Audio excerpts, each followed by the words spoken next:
Dicen que una casa no es solo un conjunto de paredes, sino el reflejo de quienes la habitan. En cada rincón se guardan recuerdos, en cada objeto hay una historia y en cada espacio se teje una conexión profunda con nuestras emociones y hábitos diarios.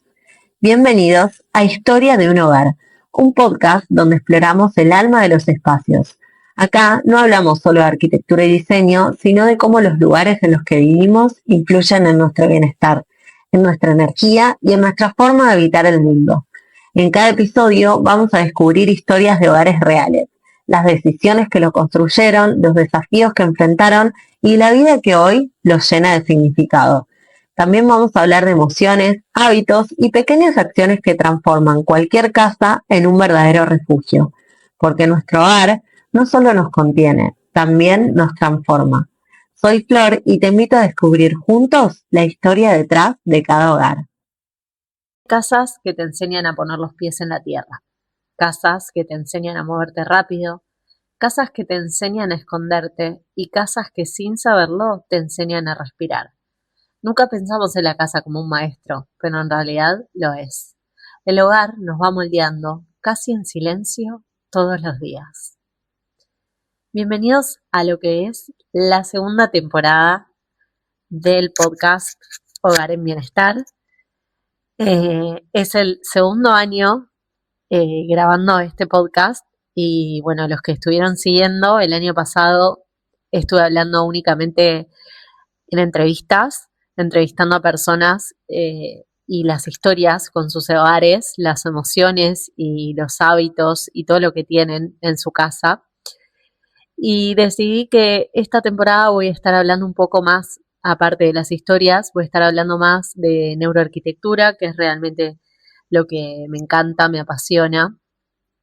Y también me parece que está bueno explicar de manera más concreta cómo es que el espacio modula nuestro bienestar en un porcentaje, ¿no? Ya sabemos que hay un montón de otras cosas, pero ¿qué es la neuroarquitectura? Explicarlo de manera simple para que se entienda y, bueno, combinar todas mis pasiones, porque también voy a estar hablando de libros y varias cosas más que a mí me encantan y que resuenan y sé que van a poder entender de una manera más práctica y concreta cómo es que el espacio nos modela tanto, ¿no? En nuestro día a día, en nuestra manera de vivir nuestros hogares y en realidad toda nuestra vida, porque pasamos el 90% del tiempo en espacios cubiertos, entonces también está modelando la manera que nos sentimos tanto en el trabajo como cuando hacemos ejercicio, cuando estamos viviendo, en todas las actividades que hacemos, salvo aquellas que hacemos en el aire libre, que también nos modelan, pero bueno, hablando de arquitectura, va a ser exclusivamente de espacios que tengan que ver con la arquitectura. Así que bueno, en este primer episodio quería explicarles un poco qué es la neuroarquitectura y cómo es que nuestro cerebro capta todas las señales del entorno y la transforma en una emoción, en un sentimiento y en un estado, ¿sí? La neuroarquitectura estudia cómo el cerebro responde a esos espacios, al espacio construido. Y en el fondo la pregunta más interesante es esta: ¿qué le hace tu casa a tu sistema nervioso? Cuando hablamos de neurociencias, estamos hablando de cómo impacta distintas cosas, en este caso la arquitectura, en nuestro sistema nervioso, que es el que nos va a mantener en un estado de supervivencia o en un estado de homeostasis. Entonces, es eso. El cerebro responde al entorno a través de la luz, a través de los colores, a través de los sonidos, los materiales, a través del orden, a través de la altura de los techos, obviamente a través de la naturaleza y también hasta de los olores. Esto nos indica que el espacio nunca es neutro, siempre el espacio nos está comunicando algo. Y siempre está generando una adaptación a nosotros. lo que vamos a comparar es el estado de supervivencia contra el estado de homeostasis en el hogar. Ese estado es un estado en donde el cuerpo se equilibra con el entorno. Esto, para entenderlo como de manera simple, cuando éramos primitivos, el cerebro primitivo tenía esa capacidad muy rápida de ponerse en estado de supervivencia cuando había un riesgo. Por ejemplo, que te esté corriendo un león, es la típica que todos los neurocientíficos dicen, que te esté corriendo un león y después vos ya estás como, se fue el peligro y entras como en ese estado de equilibrio con el entorno de manera muy rápida. Y hoy en día es lo que nos cuesta, ¿no? Estar en ese estado de equilibrio y vivimos mucho más en la supervivencia y en el estado de alerta, porque siempre sentimos que estamos de alguna manera en peligro. Entonces acá aparece algo muy importante, o sea, es respondernos cuál es el estado en el que entra el cuerpo cuando entramos en casa, cuando entramos a un hogar. Joe Dispenza lo explica muy bien en el libro Deja de ser tú, un libro que me encanta, que dice que pasamos la gran parte del tiempo en modo supervivencia, cuando nuestro cuerpo cree que algo está en riesgo. Cuando sentimos ese riesgo, lo siente todo nuestro cuerpo. Ese estado se sostiene con el estrés, con la hipervigilancia y con el estado de alerta. El estado opuesto a eso es el estado de homeostasis. Cuando el cuerpo se autorregula, baja la inflamación, se organiza, hay coherencia entre las emociones, la mente y la fisiología. Lo más interesante es que la casa puede empujar al cuerpo hacia uno u otro de los estados. Y algo que nombra Joe Dispenza en este libro que me encanta es que cuando vos estás desde la supervivencia, estás en un estado de estrés. En cambio, cuando estás regulado, estás en un estado creativo. Entonces vos podés de alguna manera crear, ¿no? Estás como, no estás alerta, estás abierto a poder crear, a pensar, a actuar de manera totalmente distinta que cuando estás en estado de supervivencia. Y algo que me parece también importante decir acá, que cuando hablamos de la creatividad, no estamos hablando de un artista o cómo alguien puede escribir o cómo puede pintar un cuadro. No, el estado creativo, el de creatividad, primero es el estado en que uno puede crear su realidad. Y aparte, cuando estás en creativo, cuando esa creatividad florece, vos podés afrontar cualquier cosa de tu vida desde otro lado, ¿no? Es como siempre digo de los ojos de la gratitud, bueno, los lentes, perdón, de la creatividad. Entonces cualquier circunstancia la podés resolver desde la creatividad, desde el crear, o la podés resolver desde la supervivencia, desde la alerta y desde el estrés. Entonces hay casas que promueven esa supervivencia. Por ejemplo, cuando hay exceso de estímulos, cuando hay ruido, cuando hay desorden constante, cuando hay una falta de refugio visual, y esto es muy común, cuando hay mucha fragmentación, cuando el espacio no está funcionando, cuando también está esa sensación de no llego nunca. Son casas en las que la energía está puesta directamente en resolver, ¿no? Está desde el estrés, desde ese estado de alerta, que es muy difícil a veces darnos cuenta cuando estamos ahí, ¿no? Cuando estamos en automático, es difícil darse cuenta, pero ese sentimiento se ve en todas las células del cuerpo, en todos lados. En cambio, hay casas que promueven esa estabilidad que nos propone Joe de entrar en ese estado de creatividad. La luz natural, los materiales nobles, la coherencia sensorial, que es algo que a mí me encanta. El orden amable, ¿no? Amable, no estamos hablando de la perfección. También hay que tomar todas estas palabras como hacerlas propias, ¿no? Porque quizás lo que es orden para una persona es desorden para otro. Entonces, el orden amable, el orden que sea coherente conmigo.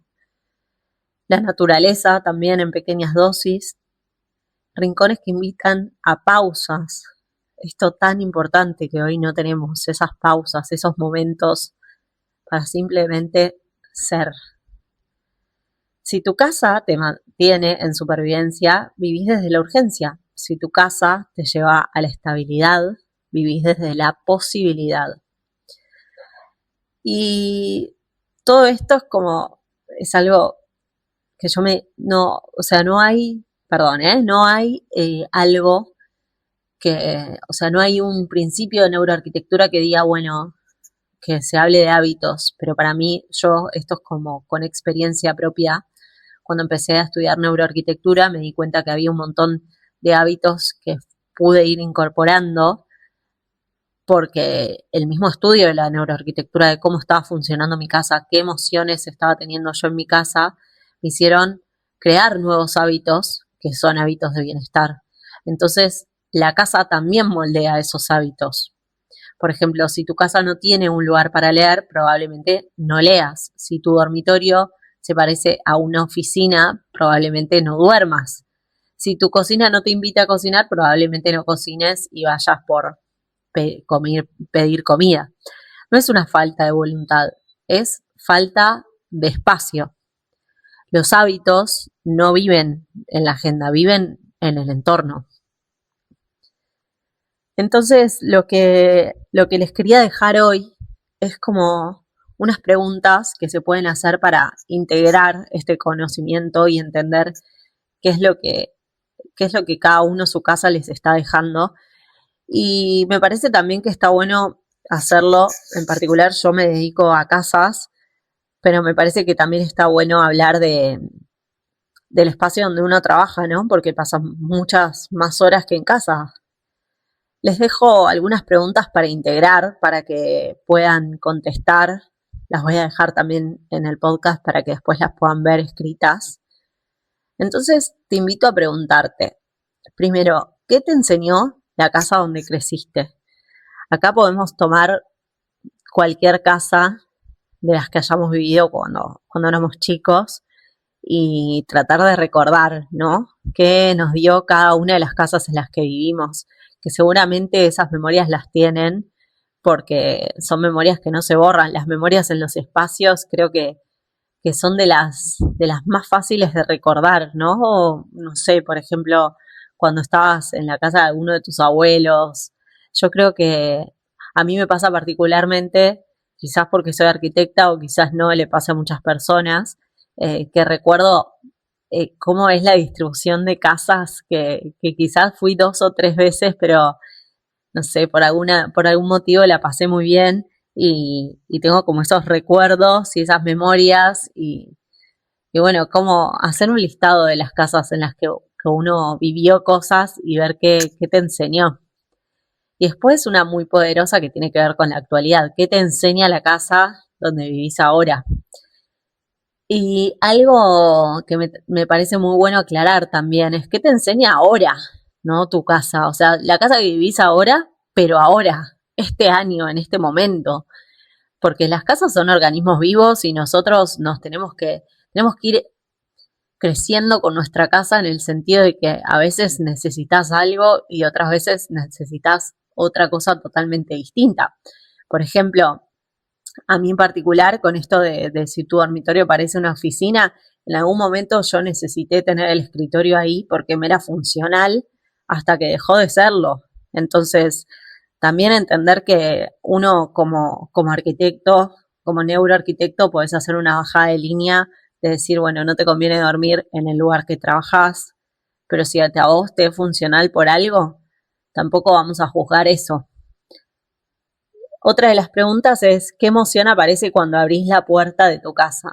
Creo que esta es como la más poderosa de todas, ¿no? Y no estoy hablando de con las personas con las que vivís o, bueno, otro tipo de emoción que no estamos hablando de eso acá, sino qué sentimos que nos devuelve el espacio cuando entramos a casa.